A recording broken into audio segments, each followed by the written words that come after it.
News చూస్తున్నాం. Bulldozer justice పై supreme court కీలక తీర్పునిచ్చింది. నిందితుల ఇల్లు కూల్చడం తగదని తేల్చి చెప్పింది. నిష్పక్షపాతంగా విచారణ పూర్తి కాకుండానే నిందితుడిని దోషిగా పరిగణించలేమని స్పష్టం చేసింది.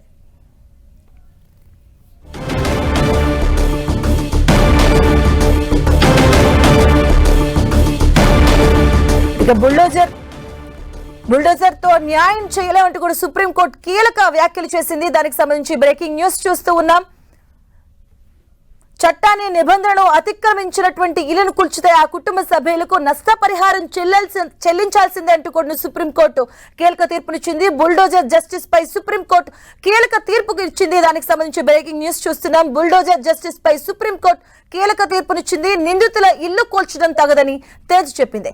నిష్పక్షపాతిక విచారణ పూర్తి కాకుండానే నిందితుడిని దోషిగా పరిగణించలేమంటూ స్పష్టం చేసింది. ఇదే అంశానికి సంబంధించిన పూర్తి అప్డేట్స్ మా ప్రతినిధి గోపి అందిస్తారు. గోపి, ఉత్తరప్రదేశ్ లో అమలవుతున్న బుల్డోజర్ జస్టిస్ పైన సుప్రీంకోర్టు కీలక తీర్పుని వెలువరించడం జరిగింది. నిందితుల ఇళ్లను బుల్డోజర్లతో కూల్చడం సరికాదని చెప్పి సుప్రీంకోర్టు తీర్పిచ్చింది. నిష్పాక్షిత విచారణ పూర్తి కాకుండా నిందితుడిని దోషిగా పరిగణించలేమని చెప్పి సైతం సుప్రీంకోర్టు స్పష్టం చేయడం జరిగింది. నిందితులుగా ఉన్న వారి వ్యక్తుల నివాసాలను కూల్చడం అధికార దుర్వినియోగం, రాజ్యాంగ విరుద్ధం, చట్ట విరుద్ధంగా సుప్రీంకోర్టు పేర్కొనడం జరిగింది. ఇళ్లను కూల్చడం నివసించే ప్రాథమిక హక్కును కాలరాయడం అని చెప్పి సైతం సుప్రీంకోర్టు స్పష్టం చేసింది. దోషిగా నిర్ధారించినా సరే చట్ట ప్రకారం శిక్ష ఉంటుంది తప్ప బుల్డోజర్ తో న్యాయం చేయలేమని చెప్పి సుప్రీంకోర్టు స్పష్టం చేయడం జరిగింది. అలాగే ముఖ్యంగా ముందస్తు నోటీస్ ఇవ్వాలి. ముఖ్యంగా ఇళ్లను అక్రమ నిర్మాణాలు అయితే కనుక ముందస్తు నోటీస్ ఇచ్చి వారు ముఖ్యంగా సరైన ప్రక్రియ లేకుండా ఇంటిని కూల్చకూడదని చెప్పి కూడా సుప్రీంకోర్టు స్పష్టం చేయడం జరిగింది. ముఖ్యంగా వారి ఆస్తిని ధ్వంసం చేయడం సరికాదు. ముఖ్యంగా ఇటు మున్సిపల్ చట్టాలకు కూడా రూల్ ఆఫ్ లా పాటించాలని చెప్పి సుప్రీంకోర్టు ఈ రోజు తీర్పులో పేర్కొనడం జరిగింది. కూల్చివేత నోటీసులపై స్పందించడానికి ముఖ్యంగా తగిన సమయం కూడా ప్రజలకు ఇవ్వాల్సి ఉంటుంది. అలాగే ఏదో కేసులో ముఖ్యంగా నిందితుడై ఉన్నంత మాత్రాన ఆ కేసులో వ్యక్తి ఇంటిని ధ్వంసం చేయడం సరికాదు. వారి నివాసాల్లో స్త్రీలు, పిల్లలు కూడా ఉంటారు. సో వాళ్ళు నిరాశ్రయులు అవుతారు. సో నోటీసుకి ముందు 15 రోజుల నోటీస్ ఇవ్వాలి. ముఖ్యంగా అది అక్రమ కట్టడం నిర్మాణం అయితే కనుక అని చెప్పి సైతం సుప్రీంకోర్టు స్పష్టం చేసింది. అలాగే రిజిస్టర్ పోస్ట్ ద్వారా నోటీసులను పంపించాలని, అలాగే ఇంటి బయట భాగంలో అతికించాలని చెప్పి కూడా ఇటు స్పష్టం చేయడం జరిగింది.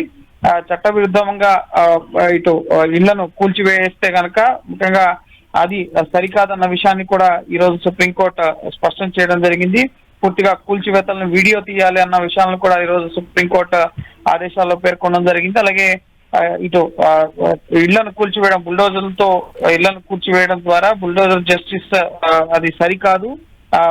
ఇటు అధికార దుర్వినియోగం కిందికి వస్తుంది. అధికారుల జీతం నుంచి ఖర్చుల్ని చెల్లించాల్సి ఉంటుంది. నష్టపరిహారం కూడా ముఖ్యంగా చెల్లించాల్సి ఉంటుంది బాధిత కుటుంబానికి అని చెప్పి సుప్రీంకోర్టు ఈ కేసులో తీర్పును వెలువరించడం జరిగింది. ఉత్తరప్రదేశ్ లో ప్రధానంగా ఈ బుల్డోజర్ జస్టిస్ ద్వారా ముఖ్యంగా అనేక మంది నిందితుల ఇళ్లు ముఖ్యంగా ఏదైనా కేసులో అక్యూజ్డ్గా ఉంటే కనుక అతను భవిష్యత్తులో నిర్దోషిగా అయ్యే అవకాశం కూడా ఉంటుంది. కాబట్టి సో ముందస్తుగానే వారి నివాసాలను టార్గెట్ గా చేసుకుని బుల్డోజర్ తో వెనువెంటనే మేము న్యాయం కల్పిస్తున్నాం అనే దిశగా ప్రజల్లో ఒక భావన కల్పించడం అనేది కూడా సరికాదని చెప్పి సుప్రీంకోర్టు పేర్కొనడం జరిగింది.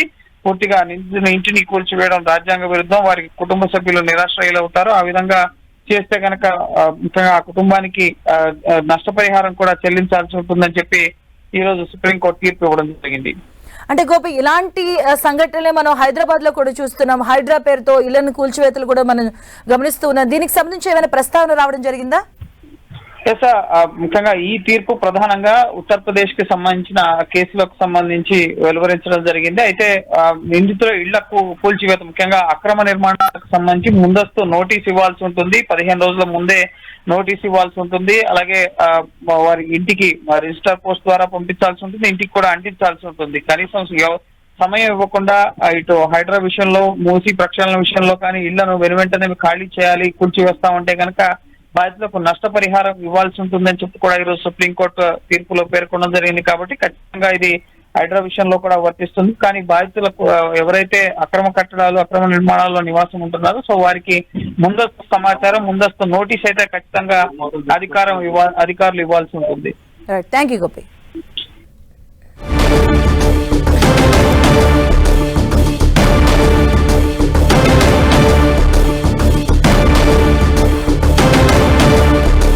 బుల్డోజర్ జస్టిస్ పై సుప్రీంకోర్టు కీలక తీర్పునిచ్చింది. నిందితుల ఇల్లు కూల్చడం తగదని తేల్చి చెప్పింది.